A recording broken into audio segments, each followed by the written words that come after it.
नमस्कार साथियों, स्वागत है आपके अपनी यूट्यूब चैनल टैक्स एजुकेशन पर। आज हम भारतीय राष्ट्रीय आंदोलन के कुछ महत्वपूर्ण प्रश्नों को लेकर आए हैं, जो कि भारतीय राष्ट्रीय आंदोलन में महत्वपूर्ण भूमिका निभाने वाले प्रश्न, जो कि बार-बार बीपीएससी के एग्जाम में पूछे जाते हैं। तो इस कड़ी में जो पहला क्वेश्चन है, भारतीय राष्ट्रीय कांग्रेस की स्थापना के समय निम्नलिखित में कौन वायसराय था? ठीक है, क्वेश्चन कहा है कि जब भारतीय राष्ट्रीय कांग्रेस की स्थापना हुआ तो उसमें भारत के वायसराय कौन थे, है ना?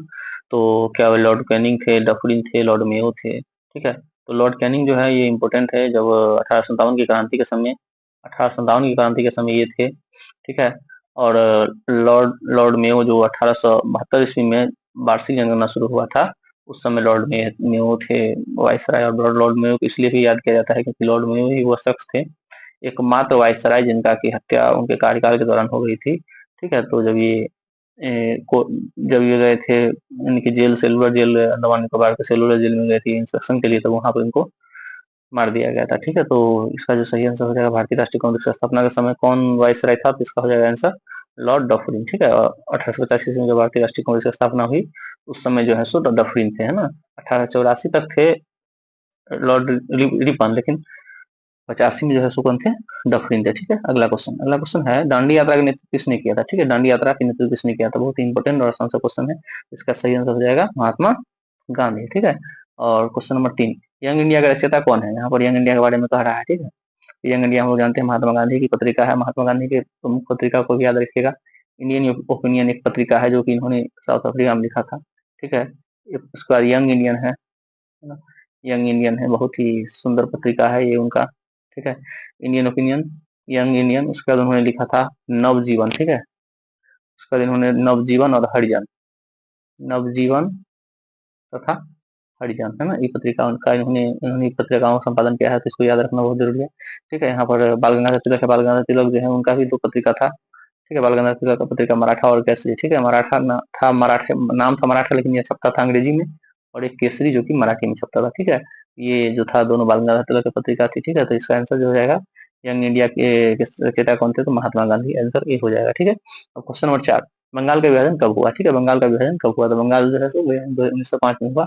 पहले हुआ करता था, उसको बांट करके बंगाल को बना दिया गया, पूर्वी बंगाल और पश्चिमी बंगाल। ठीक है, पूर्वी बंगाल जो कि अभी अभी जो हम लोग देखते हैं बांग्लादेश, वो इसी का हिस्सा था, पूर्वी बंगाल का। ठीक है, पूर्वी बंगाल और पश्चिमी बंगाल, है ना। यही कारण है कि अभी भी हम लोग कोलकाता, जो कोलकाता जो राजधानी है जो पश्चिम बंगाल का, उसको हम लोग पश्चिम बंगाल कहते हैं, जबकि भारत के पश्चिम में स्थित नहीं है। ठीक है, क्वेश्चन नंबर 5 कहता है कि गदर पार्टी के संस्थापक कौन थे? ठीक है, गदर पार्टी की स्थापना किसने किया था? गदर पार्टी के संस्थापक लाला हरदयाल। ठीक है, क्वेश्चन नंबर 6, खिलाफत आंदोलन का किसके द्वारा शुरू किया गया था? ठीक है, खिलाफत आंदोलन जो है सो दो अली बंधु थे। ठीक है, लियाकत अली और शौकत अली जो थे, अली बंधु के द्वारा किया गया था। ठीक है, तो इसमें अली बंधु ऑप्शन में कहीं नहीं है, इसलिए इसका आंसर हो जाएगा इनमें से कोई नहीं। ठीक है, हम लोग आगे बढ़ते हैं। अगला क्वेश्चन है कि हिंदू और मुसलमानों के लिए अग्नि निर्वास मंडल का प्रावधान किया गया था। ठीक है, किस अधिनियम के द्वारा कहा गया था? हिंदू और मुस्लिम जो है सो हिंदू और मुसलमान, मतलब मुसलमान के लिए अलग निर्वाचन मंडल होगा, जहाँ पर कि वो केवल वोट डाल सकते हैं, वही चुनाव में भाग भी ले सकते हैं। इसका हो जाएगा मॉडल मिंटो सुधार, जो कि हुआ था 1909 ईस्वी में। इसमें मॉडल मिंटो सुधार में जो है सो उस समय लॉर्ड मिंटो जो थे भारत के वायसराय थे, उन्होंने यह प्रावधान किया था, जिसमें मुस्लिमों को पृथक निर्वाचन दिया गया था। ठीक है, क्वेश्चन नंबर 8, किस सत्र में भारतीय राष्ट्रीय कांग्रेस ने पूर्ण स्वराज का अपना लक्ष्य घोषित किया? ठीक है, पूर्ण स्वराज का लक्ष्य घोषित किया गया था 1929 लाहौर का अधिवेशन, जिसकी अध्यक्षता की थी जवाहरलाल नेहरू ने। ठीक है, जवाहरलाल नेहरू ने जवाहरलाल नेहरू ने जो है इसकी अध्यक्षता की थी, और जवाहरलाल नेहरू ने जो है इसको अध्यक्षता की थी, और इन्होंने कहा था कि हम लोग जो है पूर्ण स्वराज लेंगे। ठीक है, और इन्होंने राजनीति के तौर झंडा फहराकर भारत को पूर्ण स्वराज घोषित कर दिया था। ठीक है, अगला क्वेश्चन देखिए, क्वेश्चन नंबर 9, जालियांवाला बाग हत्याकांड से पहले कौन सी महत्वपूर्ण घटना हुई थी? ठीक है, तो उसमें रॉलेट एक्ट अधिनियम बना था, है ना, जिस अधिनियम के अनुसार जो है बिना किसी सुनवाई के किसी को भी आप गिरफ्तार कर लिया जा सकता था, और उस पर कोई सुनवाई भी नहीं होता था। ठीक है, तो बिना वकील बिना दलील वाला कानून इसे कहा गया, इसे काला कानून भी कहा गया। ठीक है, तो ये नॉर्मल क्वेश्चन, जिसका आंसर हो जाएगा सी। क्वेश्चन नंबर 10, 10 में कह रहा है ब्रिटिश द्वारा हंटर हंटर कमीशन की नियुक्ति की गई किस घटना के बाद? चौरा चौरी घटना, जालियांवाला बाग, त्रासदी, खिलाफत आंदोलन, उपयुक्त में एक से अधिक, उपयुक्त में से कोई नहीं थी। इसका आंसर हो जाएगा जालियांवाला बाग हत्याकांड। ठीक है, जालियांवाला बाग हत्याकांड जो हुआ था 13 अप्रैल 1919 को, बैसाखी के दिन, उसी दिन उसके बाद जो है उसने जांच के लिए जालियांवाला, इसमें हंटर कमीशन बनाया था। ठीक है, और भारतीय लोगों ने बनाया था तहकीकात समिति। ठीक है, तहकीकात समिति जिसके अध्यक्ष महात्मा गांधी थे, ये बनाया गया था भारतीय लोगों द्वारा जलियांवाला बाग हत्याकांड जो है सो अंग्रेज हंटर कमीशन में जो है सो अंग्रेज अंग्रेज भी थे और भारतीय को भी शामिल किया गया था। ठीक है, अब क्वेश्चन नंबर 11 कहता है किस अधिनियम को ब्लैक बिल के नाम से जाना जाता है। ठीक है, ब्लैक बिल यानी काला कानून किसे कहते हैं? साइमन कमीशन को कहते हैं, रोलेट एक्ट को कहते हैं, हंटर कमीशन को कहते हैं। आप लोग याद रखिएगा, ये ब्लैक बिल जो है रोलेट एक्ट को कहा जाता है। ठीक है, हंटर कमीशन क्या था? जलियांवाला बाग के बाद जांच के लिए बनाया गया कानून था। साइमन कमीशन को हम लोग कहते हैं श्वेत कमीशन ही कहा जाता है, क्योंकि इसमें कुल 7 सदस्य, 7 के 7 कौन थे? तो विदेशी थे, गोरे लोग थे, इसलिए इसको साइमन कमीशन को श्वेत कमीशन ही कहा जाता है। ठीक है, क्वेश्चन नंबर 12। ठीक है, 12 का रायकुका आंदोलन में किस राज्य से संबंधित है? ठीक है, पंजाब, बिहार, बंगाल। तो ये पंजाब से संबंधित है, जो नशा के खिलाफ आंदोलन किया गया था। ठीक है, तो ये कुका आंदोलन है, पंजाब से संबंधित है। ठीक है, 13 नंबर क्वेश्चन, 13 का स्वराज की मांग 1929 के ऐतिहासिक लाहौर अधिवेशन की अध्यक्षता किसने की? देखिए, एक ही क्वेश्चन कितने तरीके से पूछ सकता है, तो आप यहाँ देख सकते हैं। एक बार पूछ रहा था कि स्वराज की मांग किस अधिवेशन में किया गया, अभी कह रहा है कि अध्यक्षता किसने की थी, तो किसने किया था? जवाहरलाल नेहरू ने। ठीक है, आप लोग याद रखना है, जवाहरलाल नेहरू को 3 बार अध्यक्षता करेंगे। ठीक है, 1929 में, 1936 में और 1937 में। ठीक है, 1929, 1936 और 1937, 3 बार जवाहरलाल नेहरू अध्यक्षता करेंगे। ठीक, 1936 और 1937। ठीक, तो 29 में लाहौर में, 36 में लखनऊ में और 37 में करेंगे फैजपुर में। एकमात्र आंदोलन जो गाँव में हुआ था 1937 में करेंगे कहाँ? फैजपुर में। ठीक है, तो इसको याद रखना है, 3 बार अध्यक्षता करेंगे कौन? जवाहरलाल नेहरू। ठीक है, अब क्वेश्चन नंबर अगला, उस समय ब्रिटेन के प्रधानमंत्री कौन थे जब साइमन कमीशन भारत में 1928 में भेजा गया था? याद रखना बहुत जरूरी होता है। जैसे कि आपको पूछते रहता है कि जैसे विंस्टन चर्चिल जो है, विंस्टन चर्चिल कब थे? तो विंस्टन चर्चिल को बनाया गया था प्रधानमंत्री भारत, वो प्रधानमंत्री थे भारत छोड़ो आंदोलन के दौरान, यानी 1942 जब हुआ था उस समय विंस्टन चर्चिल ही थे। और एटली जो है भारत की आजादी के समय ये थे। ठीक है, भारत की आजादी के समय कौन थे? तो एटली थे। ठीक है, और ये स्टेनले ब्लेडविन जो थे, ये कब थे?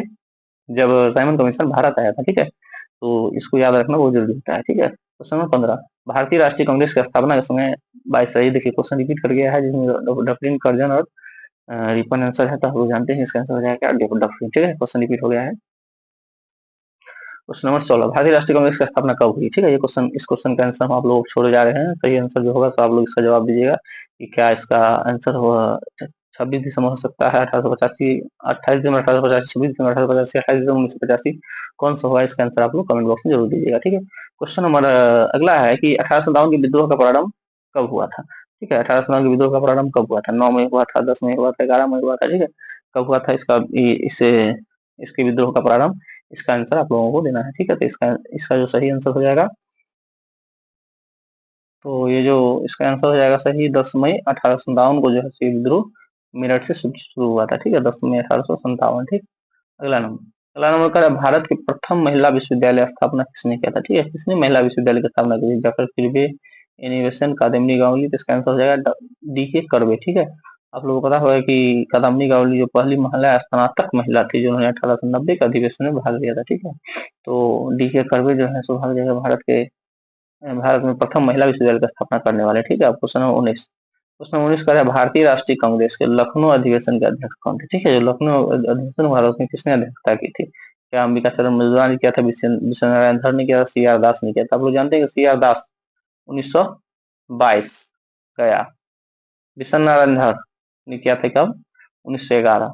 और अंबिका चरण मजूमदार जो है, ये इसका आंसर हो जाएगा सही, क्योंकि इन्होंने अध्यक्षता किया था लखनऊ अधिवेशन का। ठीक है, बहुत इंपॉर्टेंट अधिवेशन हुआ था, इसी में लखनऊ अधिवेशन में ही मुस्लिम लीग फिर से जो है सो एक हो गए थे। उसके बाद इसमें बहुत सारे फैसले लिए गए थे। ठीक है, तो ये इसका आंसर जो होगा 19 का ये हो जाएगा लखनऊ। ठीक, अंबिका चरण मजूमदार। क्वेश्चन नंबर 20 और आखिरी क्वेश्चन है, गांधी सॉल्ट मार्च की शुरुआत कब हुई? मतलब कब गांधी दांडी सॉल्ट मार्च की शुरुआत कब हुई थी? गांधी जी ने जो दांडी सॉल्ट मार्च किया था, इसकी शुरुआत के बारे में कहा है, क्या 6 मार्च, 12 मार्च या 5 मार्च 1930? इसका आंसर हो जाएगा 6 मार्च 1930। ये रहे कुछ महत्वपूर्ण प्रश्न, जिसे मैंने फटाफट खत्म करने की कोशिश की। था आप लोग यदि मेरे चैनल को अभी तक सब्सक्राइब नहीं किए हैं तो कर दीजिएगा, और इस वीडियो को लाइक एवं कमेंट जरूर कीजिएगा। बहुत बहुत धन्यवाद आप लोगों का।